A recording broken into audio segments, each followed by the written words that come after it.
Hey, I'm Zan, and it's Monday here on Diary of a Gender Fluid. I had this whole video, planned out. It was gonna be really cool. It was gonna be, interactive and stuff, but I can only film videos when I'm home alone, and my parents have been home, every day this week.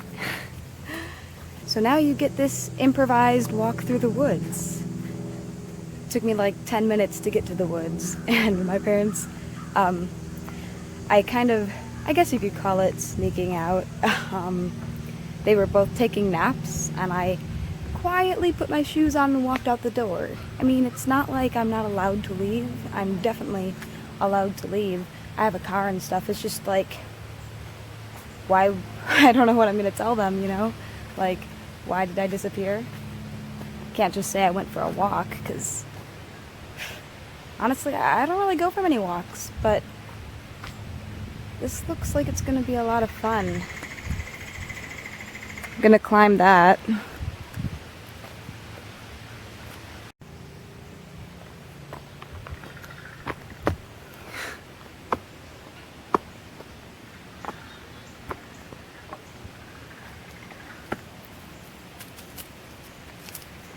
So basically, with this little improvised video, I just thought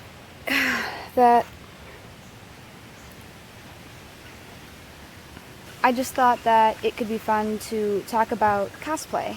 Don't know why I thought the middle of the woods was a good spot for talking about cosplay, but we're gonna go with it. Basically, I wanted to make this video because I get a lot of people asking, how do you even start doing cosplay when you've never done it before? So that's how I'm gonna use this week's Free Topic Week. The first step when you are making a cosplay is to choose a character. Basically, I normally choose characters that I can relate to. Sometimes I choose them because I wouldn't have to wear a wig with them. I cosplay a lot of guys because it's just easier. I don't know, I just don't really like wigs. They're uncomfortable and they always give me a headache, and the longest wig I've ever worn was Chrono from Chrono Crusade. His hair, it's in a braid and it's purple and it goes all the way down to his ankles. Yeah, that hurt. So I choose normally a guy, which makes sense because those are normally people I relate to more anyway. And just choose someone who speaks to you.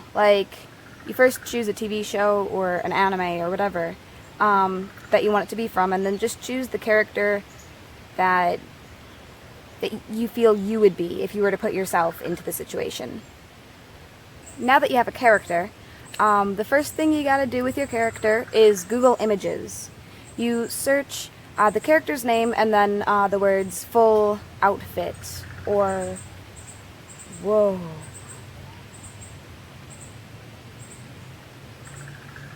That bird just flew right under this thing. Okay, sorry. You search a picture of the character with the words full outfit or full body, and then you look at the details of what that character is wearing, and you write down every little piece of clothing that they are wearing. If they have a tank top on and you can see the strap underneath the t-shirt they're wearing, you write it down. Everything, you write it down. The next step is to go to Goodwill or St. Vinny's or whatever other thrift store you go to. At the thrift store, you need to go through and you choose basically everything that you could possibly take to make into what you need for the character. When I made Mulan, she wears a white underdress underneath her blue dress. So I used a white tank top and a white skirt to pretend it was an underdress. The skirt I picked up at Goodwill, it was way too big, but it had a tie on it, so it didn't matter. It tied to fit me, even though it was a large or an extra large or something. And then I actually found a long-sleeved blue dress, cut the sleeves off, folded them over, and super glued the inside to make it the short-sleeved blue overdress that she wears.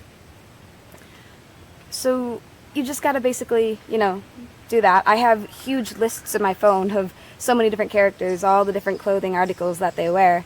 Once you've been to the thrift store and you've gotten everything you can possibly get from a thrift store, you have to go to, well, I do Ben Franklin, but there's Joann's, a craft store is where you gotta go next. This is where you gotta get your fabric for everything that you do have to make yourself. I keep getting bit by mosquitoes. If we're sticking with my Mulan example, what I got at Ben Franklin, my craft store, was some red fabric that I sewed to make it the bottom sash that she wears, like right here. And then she also wears like a pink one over it, and I bought that also at the craft store, and it was just a scarf actually that I tied over the red sash that I made. Shoes you should always probably get at a thrift store. If they're like special boots, you might have to make them or buy them online. Just make sure that you do all the proper measurements and then look up the measurements of the thing you're buying to make sure it's actually going to fit. Another thing about cosplay is that it just takes time. The first time I did my Hufflepuff cosplay, I was wearing like a black cloak, a Hufflepuff hat and scarf that I had knitted, an old button-down shirt that was a hand-me-down from a friend of mine, and some Hufflepuff socks that I bought at the Halloween store. But then, every single time that I wore it again, I improved it and made it better. I ended up finding this old, really, really thin black robe of my dad's that he didn't want anymore, and it had embroidery all down the back and on the pockets of like a dragon and stuff, and I took a knitting needle and a small scissors and cut every single piece of stitching out of the embroidery and took the entire design off. It took like a very long time, but then I had, a school cloak. And then a friend of mine, got me a Hufflepuff button when she went to Florida, to Orlando Studios, the Harry Potter world, and I've always wanted to go there, but I haven't made it yet. And a friend of mine gave me a Hufflepuff tie for Christmas one year, and I just kept adding pieces. I bought a cardigan to go with it. I used an old skirt that my grandma had given me, but now I use pants instead. And I found new shoes at Goodwill. So you can just add and add and add, and the next time I wore it, it was better, and the next time I wore it, it was even better than that, and hopefully the next time I wear it, it'll be even better. I think my next step is getting a official Hufflepuff cardigan. Probably. I'm really excited. So, even if your first cosplay isn't, that great, it's still going to be really cool because you made it. And that's what I think is so cool about conventions. People will still be able to recognize it, even if it isn't that good yet.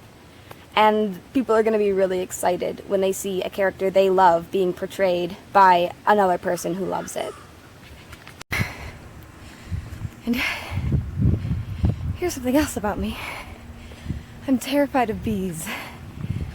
And I guess I just got chased out of the woods by a bee. One single bee. It drove me right out of there.